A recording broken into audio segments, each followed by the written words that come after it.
Hi, everyone, and welcome to the new episode of Building a Harmonious Family with Nevena Bajalac.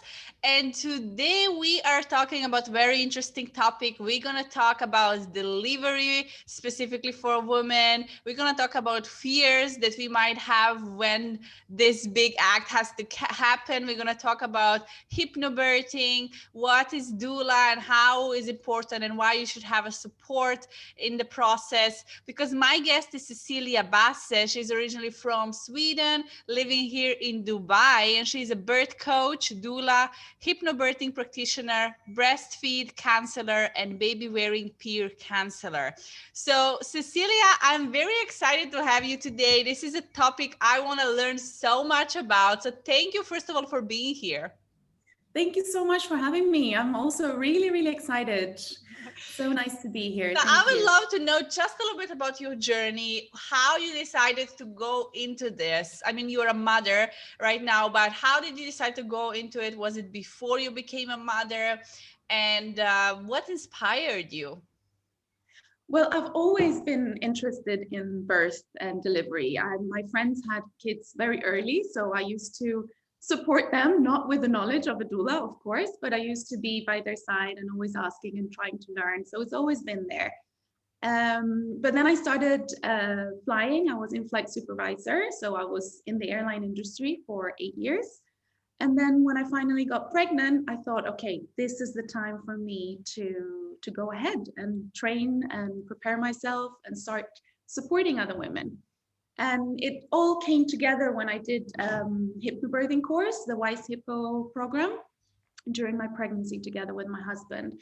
And it was so eye-opening, and it made me feel so secure and strong to go through the birth and labor itself. So that was basically what made me go forward with it. Thank you so much. So I'm coming from an environment, I don't know, maybe a lot of listeners are coming. So we are not familiar with what is doula, what kind of support women can have. It's very much traditional. You go to the hospital, and I, during my university, had a chance to go and observe. We had to observe deliveries and C-sections and then work with newborns, check their reflexes, if everything is okay with the baby, because I studied child development.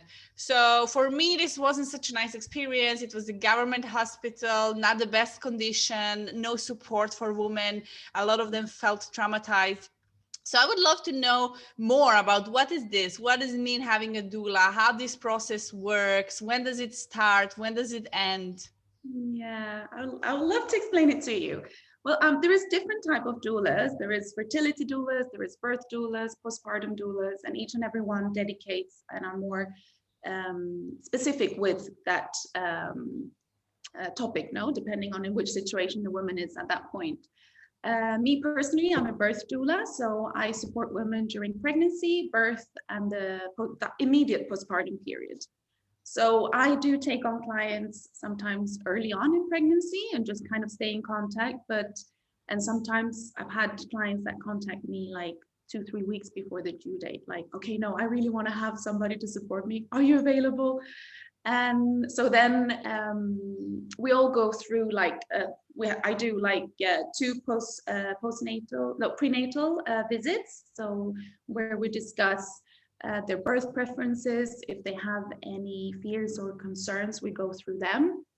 And also I do explain like the different kind of birth positions so they can practice both the pregnant future mother and the future father, because I do like to include father as well as a team, because I am there supporting, but the husband is the loving person, is somebody very close to that woman. So it's very important to have them together. And yeah, I mean, during the prenatal sessions, we discuss, like I said, all the different birth positions.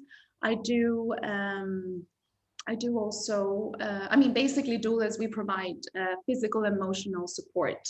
So we don't do anything medical, such as taking heart rates or blood pressure measurements or vaginal exams. We don't do anything of that. Many have a misconception of what a doula is and can confuse it sometimes with midwives. but we definitely don't do anything medical. But instead, we do provide physical support, and that comes in as massages, counter pressure, like on the hips during the surges or contractions to help the women go through those more easily. Yeah. So we are living currently here in Dubai, and I know different countries, but is it allowed to for you to choose to have a birth at home, even here in UAE? Is that something that's allowed, or you have to go to hospital? No, unfortunately, here in Dubai, it's not allowed to give birth at home, which I mean, it's good and bad aspects of it. But I do believe, like, when you labor, you can labor at home, and then you stay in contact with the hospital and let them know how it's going forward, and then just to choose the right time to go into the hospital, because at the end of the day it's a team, and you have to keep your medical team informed as well, because obviously you don't want anything to happen, right? Yeah. But the good part of being home, and then also having a good base knowledge of being calm and like dimming lights and all this, can also be carried forward in the hospital. So as soon as you just keep your doctors informed of your birth choices and how you would like to have it. So are the hospitals flexible? You are allowed as a doula, because I'm asking because I have no idea, right? So and I Yeah. think that maybe a lot of people, this is a new topic for them. So are you are allowed as a doula to come and support, right? I know now it's COVID. So how was it during COVID? Was there a limited number of people who can be there? Yeah, it depends. It depends on the hospital actually, because some hospitals are only allowing one support person, which would then be the husband. Some women decide to have their doula with them because maybe the husband stays with if they have more kids, the husband stays with the kids. Or some hospitals do allow both the birth partner, I mean, doula and the husband. So it really depends on which hospital you end up choosing. Yeah, But I now think. during the COVID has been a little bit back and forth, and yeah, it's been challenging. It's been challenging, but I feel I have done some online support during labor for a couple of clients during COVID, which has worked really good. Although it's not the same as being there personally when doing, the pressures and helping with the massages, but guiding the husband has also been really good. So the outcome has been really good. I think many women would choose you over the husband. You're much more experienced, so you're like, just you stay home. I will take her. Okay, that's very interesting, and I really think I would love to talk a little bit more about negative beliefs, because I remember growing up, and even as a children, we were always talking, oh my God, delivering a baby, it's such a scary thing. And I think all of us, just a lot of women have these fears. So what would you say, what is the first step to overcome those fears? Is it reading, getting educated, or what is the first thing we have to do? I always say knowledge is power and preparation is key. So once you have the knowledge and you prepare yourself, that already puts you ahead. So by knowing all the different parts of the labor and what will happen in each stage of the labor, that will make you more calm, because there won't be any surprises coming up, because you know kind of what is going to happen next. When it comes to having fears from before, like, yeah, since always, everybody always talks about the negative more, right? And oh yeah, my labor this and my labor that, and those kind of negative thoughts stays with you. So this is when the hypnobirthing comes in very handy, and it's basically, hypnobirthing is all about changing your mindset and helping you to get the right information in. Yeah. Yeah. So a lot of people, when you say hypnobirthing, they think, oh, am I going into a hypnosis? So can you explain to us what is hypnobirthing actually? How does it work? And why it's so powerful to help? Because I spoke with so many women who've been through it, did it, and they really had much easier and good experience with their delivery. Mm-hmm. I personally did it with my first pregnancy, and it was breathtaking. Doing a hypnobirthing course doesn't mean that you're gonna have a pain-free delivery. However, there is women that do have it because of the state of trance that they enter by using the techniques that we show. There is different type of hypnobirthing. The one that I teach is the Wise Hippo program. So with there, we focus on the planning for a successful and positive birth experience, no matter what path your birthing takes, because we know that birth do change along the way. So it's good to be prepared for different situations. But also, I mean, it's not only about having a natural pain free medication birth. It's applicable for a cesarean. It's applicable for even if you have the epidural. It doesn't matter what birth you decide to have.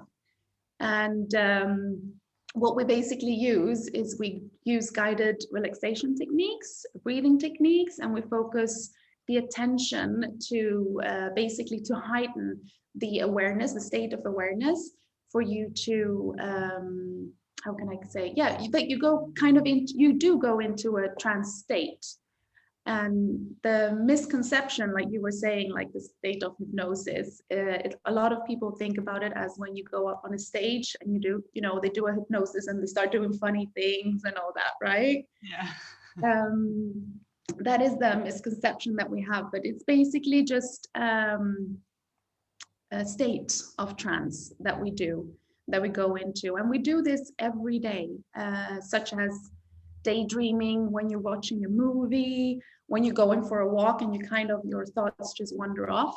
You know, sometimes when you're watching a movie, you kind of do get scared, you know, and you know that you're not in the movie, but you still get those feelings, right? Yes.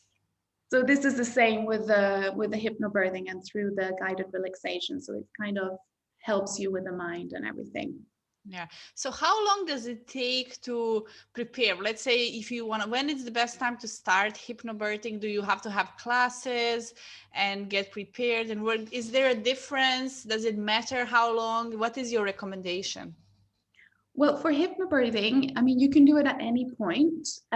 It's what we do normally, it's done in 4 classes. So each class is about 2.5 to 3 hours.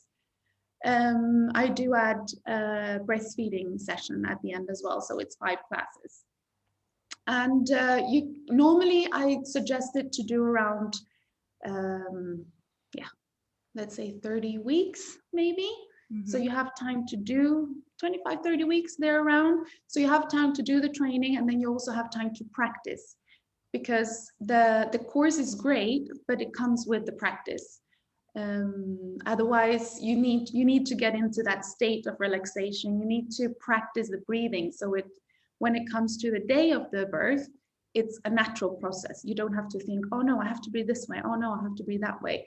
So it just comes all natural, and that's through the practice.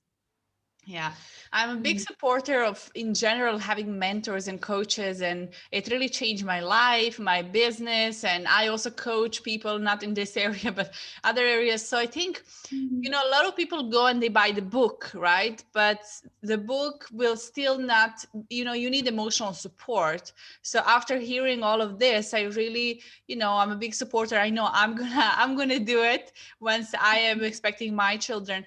And I think having someone to guide you in the process, because we're living in the time of information, it can be really overwhelming, right? Oh, should I choose this one? And then, like you said, breastfeeding, now you have no idea what should I buy, so when you work with someone like you, who help not one woman, not just yourself as a mother, but you help a lot of women, and you know all the feedback and things, and what people, you know, how people are different, they go through different things, then you can guide people and shorten that period. I always have, having a mentor or coach is literally somebody give you immediate, you know, support and direction instead of you figuring things out. Exactly. Yeah. It's many times, most of people, they do go like on Google, okay, what does this mean, you know, and how do I do this? And then they start checking different things. By having, for example, a doula, we are that person, because we have that knowledge, and we can help you through all these, because we're specialized in that area. Yeah. So it saves you time, and you have that support with you, by your side, because what I felt, I didn't have a doula with my first labor because we felt that my husband, he was really, really, really into it. He did the training, he read books, and he was basically my doula. Next time around, we will have one, because I felt that it's a little bit less pressure for the husband as well to perform, because there is a lot of things to be done. And but what I did realize during when I've worked with women, of course, but especially before, is that during labor, the midwife, because many people say like, oh, but why have a doula if there are midwives? And it's like, one doesn't take over the other. It's a team. And the midwife, they have several women maybe that night or that day giving birth. And they have to go to all of them. They have paperwork to do. They have to contact the doctors, and there's a lot. So they keep on coming and going. So the woman doesn't have the full support the whole time. And then also there's shifts. So maybe you'll have for a certain amount of time one lady, and then after that she goes home, and then another one arrives, and then you have a different person that you kind of have to adapt to. By having a doula by your side, you have that person since before. We create a relationship with the woman and the husband from before, so you have that closeness, and many times it turns into friendships as well because it's such a special time. Yes, Yeah. definitely. I would, so we're going to make sure that we put a link in the description of this podcast. You're going to have a link to connect with Cecilia. If you are in Dubai, if you want support, definitely make sure to contact her. But I would like to wrap up this episode just by asking you, what is one advice you would give to all the parents who are expecting or now after having a baby? I would like to hear something that maybe you discover now being a parent as well and going through the process yourself. What is something that you learn and maybe nobody told you before, and you're like, oh, I have to share this with people who are listening? You mean after giving birth, me as a parent? Yes. I would say to be open to ask for help. Whatever, I mean, because we all think that we're so powerful, we can do it, and at the end of the day, if somebody says, can I help you?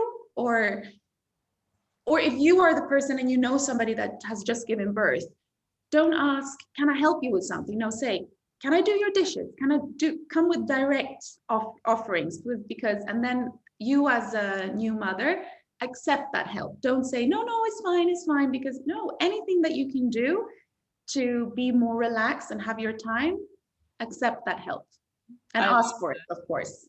Yeah. I love that. I think sometimes we just feel it's embarrassing to ask for help, or, I should manage everything by myself. And when you become a parent, you need help. You need a team. They say it takes a village to raise children. So I was just going to say the same. It's a great saying. And it is like that. We need each other. We're social beings, right? So yeah. Definitely. Well, Cecilia, it was a pleasure having you here today. Thank you for sharing all this valuable information and knowledge with us. And I want to thank everybody who are listening for being here. Make sure to download this episode, share it so others can benefit as well. Connect with Cecilia, and just see you. I will see you in the next episode.